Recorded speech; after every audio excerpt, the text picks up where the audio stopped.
Sister Rosetta Tharpe was born Rosie Etta Atkins in 1915 in Cotton Plant, Arkansas.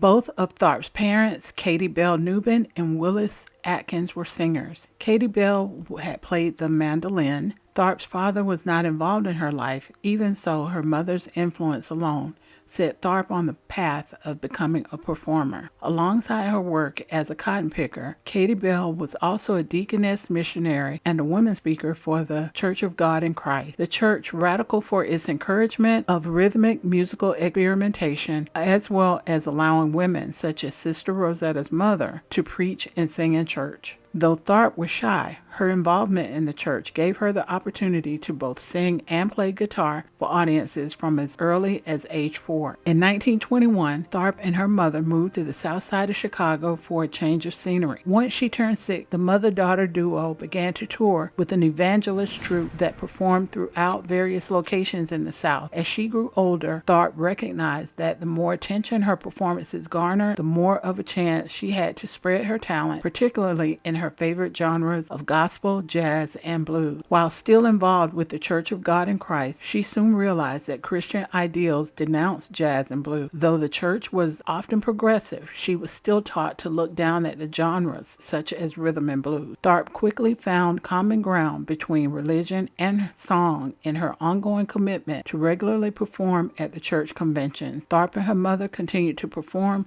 together through the 1930s. As her talent garnered her more attention, Tharpe desired a life that provided a level of celebrity fitting of her talent. Though she did not feel that fame was in direct contradiction to her faith, there were many external conflicting opinions. Dabbling in jazz and blues was frowned upon by some of the Christian community, as many felt it was inappropriate and unbecoming of a Christian woman. Tharpe's exploration of these genres quickly became strained due to its impact on her relationship with her mother, who shared a similar opinion about jazz and rhythm and blues as other Christians in their community. At age 19, Tharpe married a Church of God in Christ preacher named Thomas Tharpe. Though her marriage with Thomas would not last, her time in church with him was where she donned her namesake, Sister Rosetta Tharpe. The pair performed radio shows where Thomas preached and Tharpe performed, which only increased the guitarist's popularity. Eventually, the couple divorced and Tharpe was living in New York City. Upon her move to the musical metropolis that was New York City, opportunities abounded. Her newfound fame brought opportunities to perform at both the Cotton Club and the Apollo Theater. Notably, Tharpe was the first gospel soloist to play a gig at the Apollo. Tharpe began to produce her first recorded performances. She was signed to perform with swing band Lucky Millinder Orchestra. The orchestra was known for churning out danceable pop hits.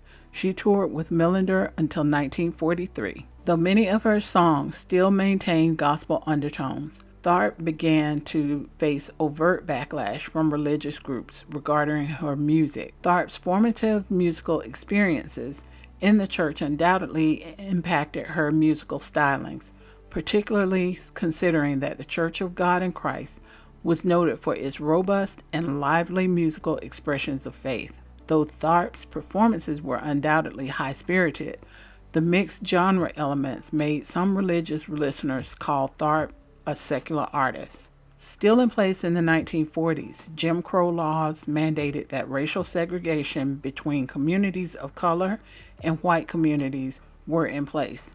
As such, even as Tharpe performed along white artists, she was also required to sleep on buses and eat her meals outside of restaurants.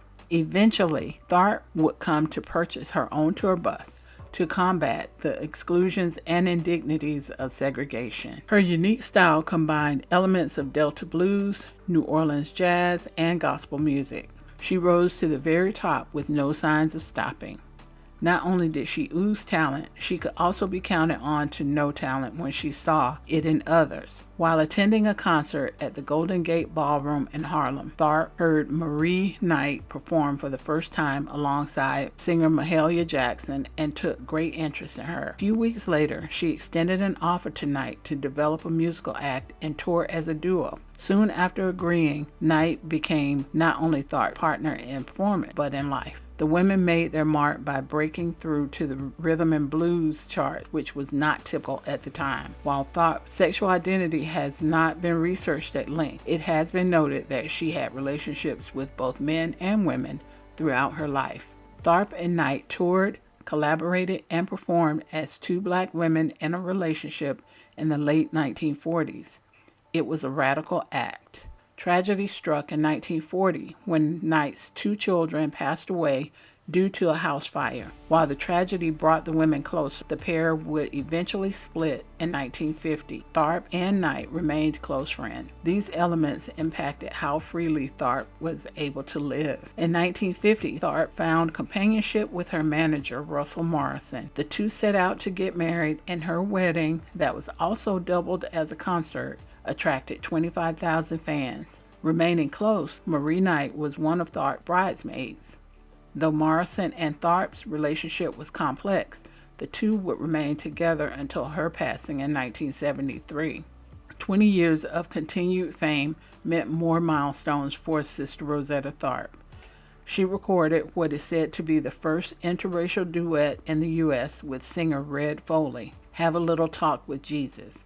She also recorded various albums with others, featured on various tracks, and toured across the U.S. and Europe. Her discography grew during this time, with notable LPs, and was nominated for an Emmy for Best Soul Gospel Performance. As the years passed, performances began to dwindle as Tharpe lost listeners throughout the 1960s. As younger audiences shifted their musical taste to different genres, she pivoted.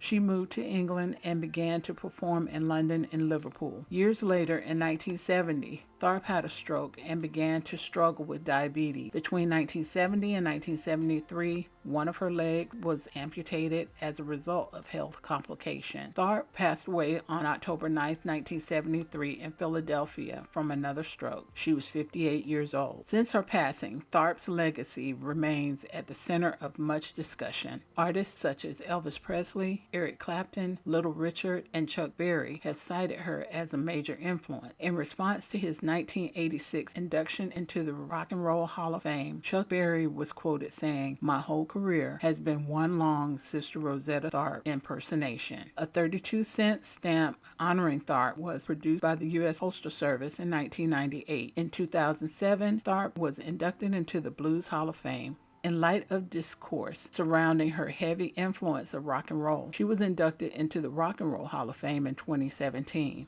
The 2023 musical, entitled Shout Sister Shout, actually premiered in 2019 at the Seattle Repertory Theater. The godmother of rock and roll led a complicated though fruitful life. Her relationship to religion, blackness, and sexuality within the early to mid-1900s brought strife, but also brought her joy and beauty, all of which manifested within her musical musings and the soulful strumming of her guitar. Thank you for watching the creative sims of this powerful woman. Did you learn something you didn't know when the video first started? I hope so.